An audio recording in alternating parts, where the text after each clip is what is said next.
This tricorn headgear, which seems odd enough today, was perfectly conventional for nearly 100 years, when it gave place gradually to a hat that was made chiefly to be carried under the arm. The bicorn here, that too had a very long run.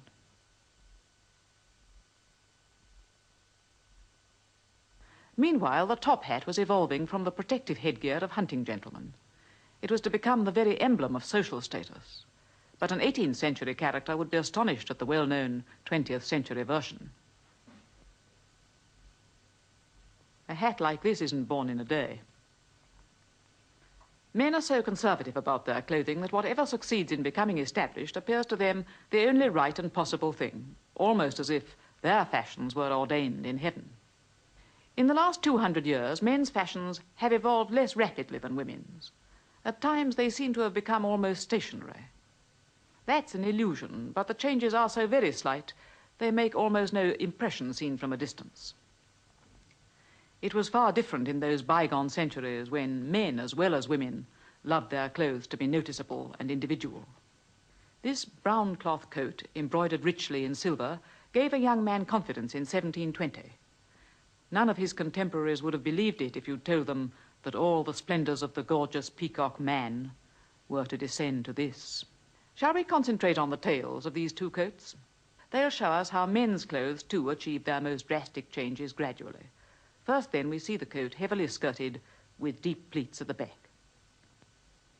At least 30 years pass before we find, in a distinct and noticeable way, that coat skirts are retreating. They are shorter and less ample, and they no longer meet in front. A good 20 years later, there's a further retreat. The coat isn't really skirted anymore. The pleats at the back are merely vestiges of what they once were, but there's still, for formal use at least, embroidery as lavish as any that's seen on a fine lady's dress. Another 15 years, more or less, and early in the 1790s, we have an unmistakable sobering up. Embroidery only appears now on waistcoats and for ceremonial occasions. And look what's happened to coat skirts. They've become little more than tails. The pleats can hardly be seen.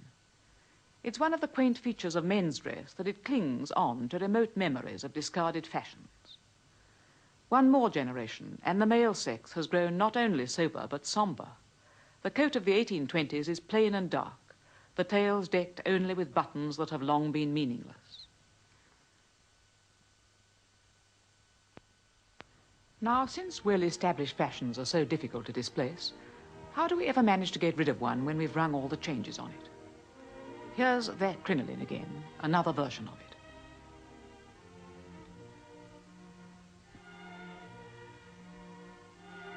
First, in the 1850s, it was bell-shaped. But by the 1860s, a pyramid outline was considered more tasteful. In another few years, the most elegant women and the most adventurous dressmakers grew tired of it. But it wasn't discarded abruptly like this. That would have been quite contrary to the technique of creating true fashion. The foundation underneath, to begin with, grew smaller. There's still a large petticoat.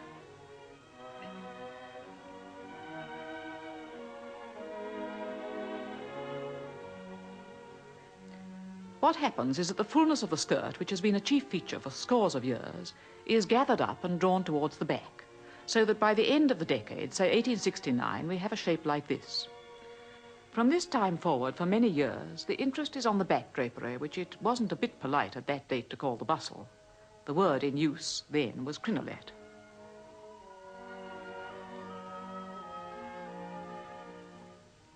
And here it is at its full expansion.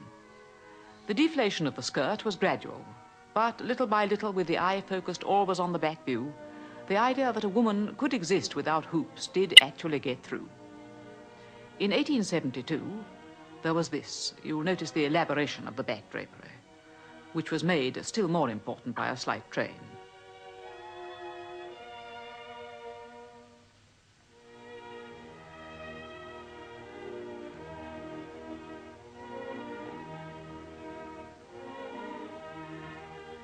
The next development was to take another width or so out of the skirt, but to make up for it by using bulkier material and stiffer trimmings, such as you see on this dress of 1875, heavy corded silk and rows of pleating.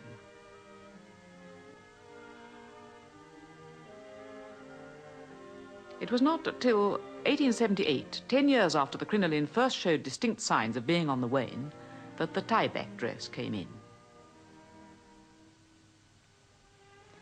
The first feminine silhouette for 50 years with a comparatively, but only comparatively narrow skirt line. It caused nearly as big a sensation as the crinoline. It was criticized, joked about, and caricatured. But how slowly, really, it was brought into being. If fashions of importance come and go by all manner of subtle devices, if they aren't brought in by celebrated persons, if they aren't plotted by dictators in the great capitals, just what is it that starts off any new mode? It's a question that can't be answered at all without looking at other things besides clothes. Here's a lampshade of a type that became fashionable in the 1890s. And here's the most typical outdoor garment of the same period, the little cloak that we call a lampshade cape. We call it that. They didn't. They were probably quite unaware of the resemblance between the lamp and the lady. We go back a little earlier. What about this window of the 1880s with its swathes of drapery?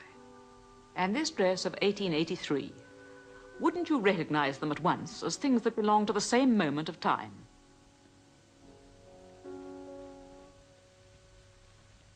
Couldn't we be pretty sure that the architect who built this in the 1850s would have enjoyed seeing women dressed like this?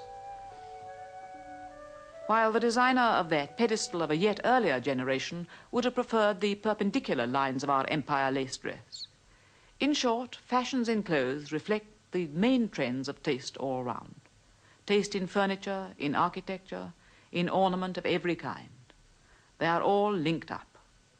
Although great tailors, dressmakers, milliners and designers of textiles can give the mode the stamp of their own individuality, they can't conjure an entirely new style out of thin air. It grows out of the spirit of the time, and the time has to be ready for it, which cannot be, as I've tried to show, until the eye has been prepared by a long series of advance signals.